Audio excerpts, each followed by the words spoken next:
I got to tell you who are the good guys and who are the bad guys. Okay, so who made this happen? Number one, all of the credit in the world needs to go to Harry Reid. Okay, JR, let this man roar.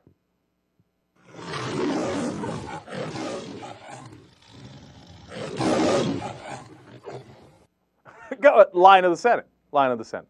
Look, here's the situation. You know, I've been on Harry Reid's ass for a long time, right? And I thought he didn't fight hard enough against Bush, la la la, you know all that stuff. But this was critical. And I thought if he does this right, we can wipe the slate clean, okay? Now, if you say, hey, no, I don't want to, that's, look, I can't tell you what to do, right? But in my mind, politics is a lot of what have you done for me lately. And what Harry Reid just did for us lately is he did us an enormous solid by putting in a strong version of the public option so we can get real health care reform. And since he was the absolute one guy who got to make that decision above everybody else in the Senate because he's the Senate Majority Leader, well, you got to give credit where credit is due. Look, let me go crazy on you. Anna Kasparian, I need you to put Harry Reid's phone number back up on our website, okay? Call him, thank him. Email him, thank him. Because look, if politicians don't represent the people, we need to get on their ass, and I talk about it all the time. We need to punish them, okay? But if they do what they're supposed to, well, you got to reward them. Look, that's how politics works. It's incentives and disincentives. And you got to say thank you, and now we're behind you. In fact, if I were you, I'd make a small donation to Harry Reid as a thank you.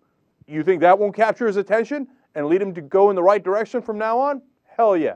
Now, I say a small donation because let's get the whole thing passed. And then once we get the whole thing passed, then I would honestly counsel you to make a large donation to Harry Reid. And in fact, I would go as far as saying that we should put getting Harry Reid elected in 2010, reelected, as our number one priority. If he brings this ship home. Because look, this is what they pay attention to.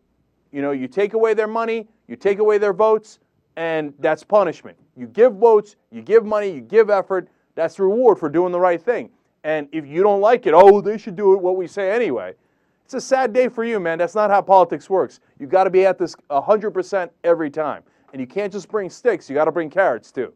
So Harry Reid does a great job here. All right, now, who are the other heroes? Why did Harry Reid make the decision that he did? Well, Dick Durbin came out today, number 2 guy in the Senate, and said, look, I got to be honest, the progressives pushed us to do this, and that it wasn't going to get done unless the progressives pushed it.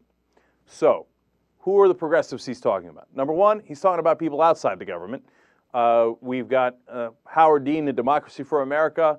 Honestly, Progressive Change Campaign Committee, Adam Green, Stephanie Taylor, did a fantastic job. A critical part of going after Reid was commercials in Nevada, and then the poll was critical. And Democracy for America also participated in a lot of this, and Move On participated in some of this.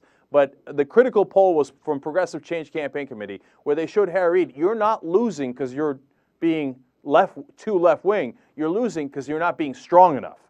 And voters, this isn't Progressive Change Campaign Committee talking. It's the polls, the voters of Nevada saying, look, if you were strong and you got things passed and you fought, then we'd be on your side. That's why I say now that he has, we got to be on his side. So that was all critical. And then within the government, here were the fighters. Bernie Sanders, senator from Vermont, fought for that public option day in, day out.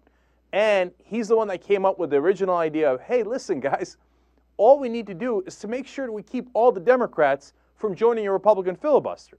And as long as we do that, then they can vote against the bill and we'll still get it passed because then we only need 51 senators. He was exactly right. He played it right. He put the pressure on internally, hit him a little bit on the outside, but not too much. Perfect balance. Second guy who deserves a world of credit, as usual, Senator Feingold.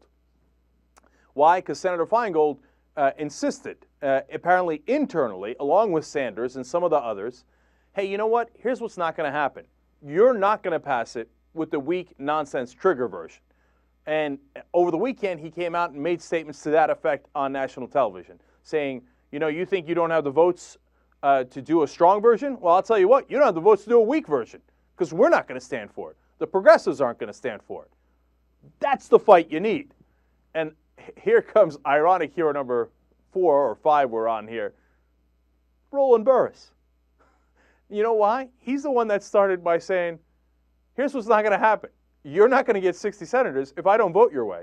And if you bring me weak sauce with no public option or a fake public option, well, then I'm not going to vote for it.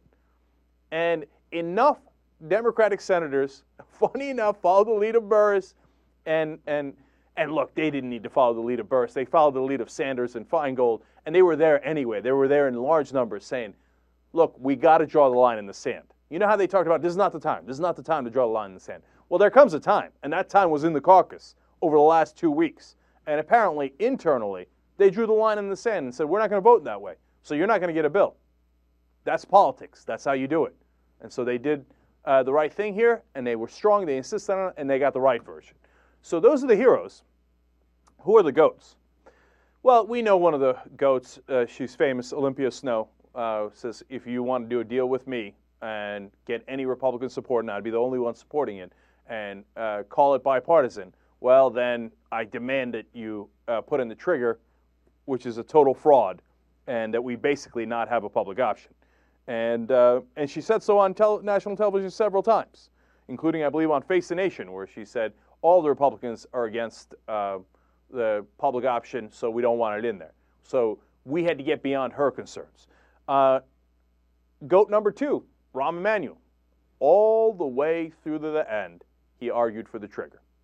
He argued for Snowe's proposal, his own proposal. He'd been pushing it from day 1. And at the very end, when Harry Reid came in to speak to the White House and said, look, I need your help. You got to pressure these few remaining Democratic senators to come to our side. Now, you can disagree with the press reports. You can be skeptical of them. But according to the press reports, the Obama White House sat on its hands and pushed for the trigger and not for a real version of the public option. So goat number 1 in this was Barack Obama. And continues to be. Now, I could be wrong, but I have not seen a single report, and I have challenged others to show me, a single article, report, anything that says the White House actually backed the strong version of the public option and not the trigger. I've seen many reports to the contrary. I've seen none that said, oh yeah, he was on board with Harry Reid and got this thing done and pressured Democratic senators to get it done. So I would love to see that, okay, because I want to take him off that list. But as it stands, Harry Reid didn't do this with Barack Obama's help. He did it despite Barack Obama. And that gives me, even more reason to say Harry Reid was excellent here. And I got to ask the Obama White House, if you're weaker than Harry Reid, and now all of a sudden Harry Reid looks like a champion and a bastion of strength compared to you guys, I mean, what are you doing here?